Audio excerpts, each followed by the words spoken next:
In this video, I'll be showing you how to make a color picker app. So I started out by making 3 large rectangles at the top of my screen and then 2 small ones below each one of those.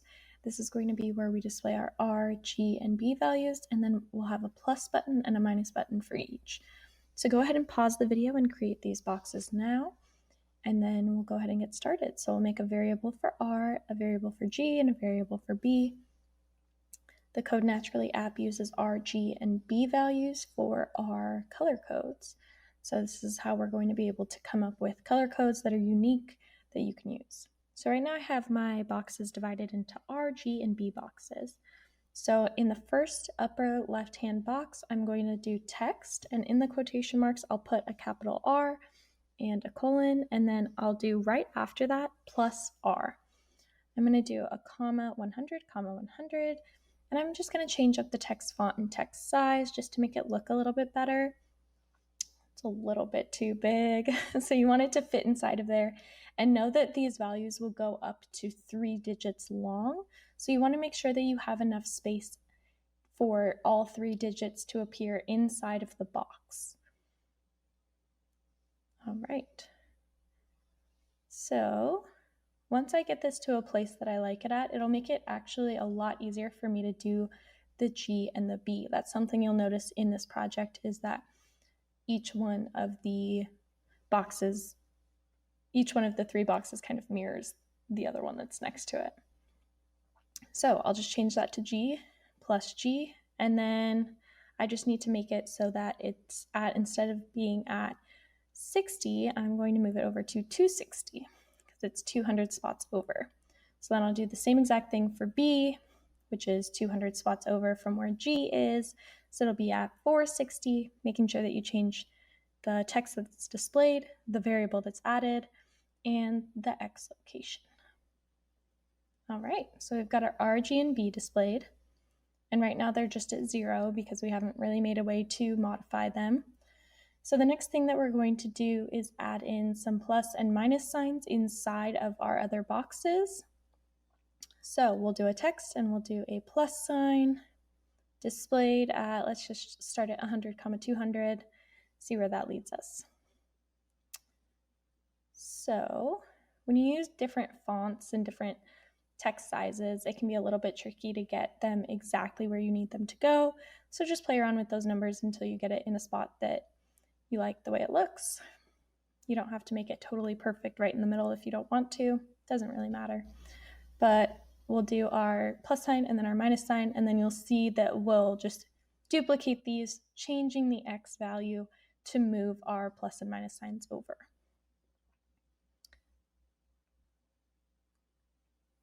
All right, so I've got a plus sign and a minus sign, and they're at a good X and Y value. So now what I'm going to do is just copy them and paste them down into the G and the B. This is one of the parts that makes it really, really easy for you, because you can just copy and paste it down to the G section, down to the B section. You actually don't have to break it down like this, but I think it's really easy to organize what you're looking at. And make sure you're just adding 200 each time. So instead of 112, it's at 312 for G. Instead of 312, it's at 512 for B. So it's starting to look good. So the next thing that we need to do is actually make these plus and minus signs buttons that work. So this is going to take a little bit longer for us. So what we're going to want to do is make these clickable buttons. If you haven't learned how to do clickable buttons yet, go and watch the video on it now. That'll be super, super helpful for you as you are working on this project, because otherwise it's going to be really, really hard.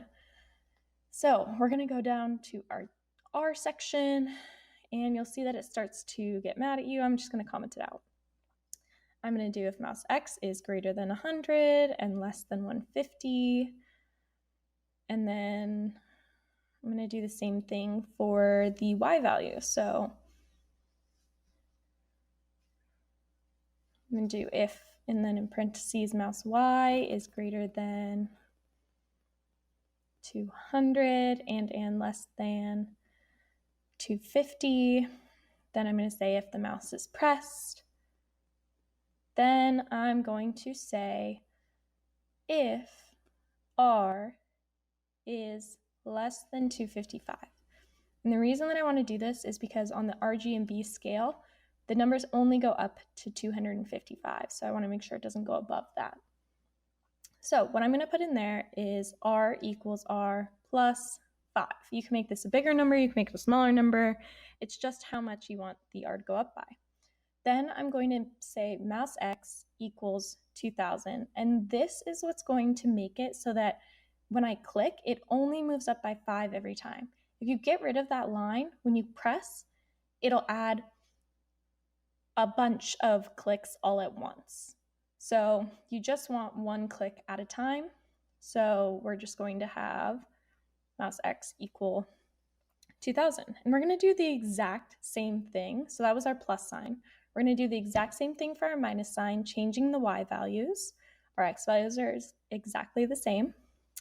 And then instead of having R equals R plus 5, we want to do R equals R minus 5. And you always want to test out buttons after you make them. Okay, so it's working. We can add and subtract.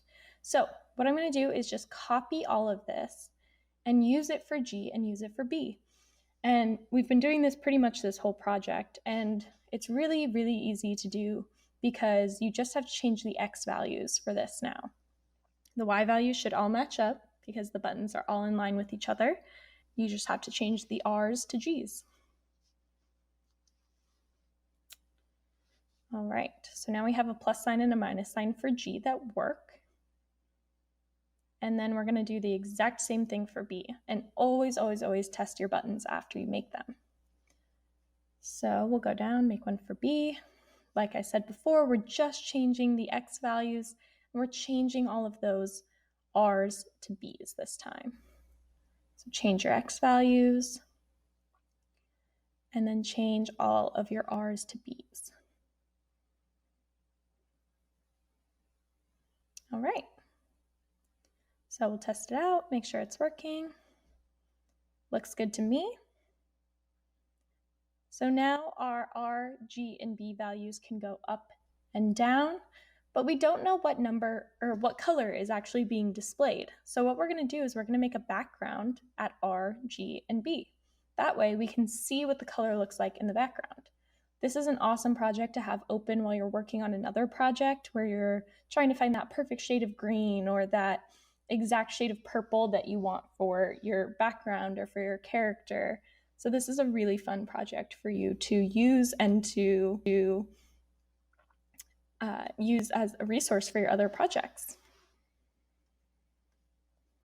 Thanks for watching. Don't forget to subscribe to stay up to date with all of our newest videos.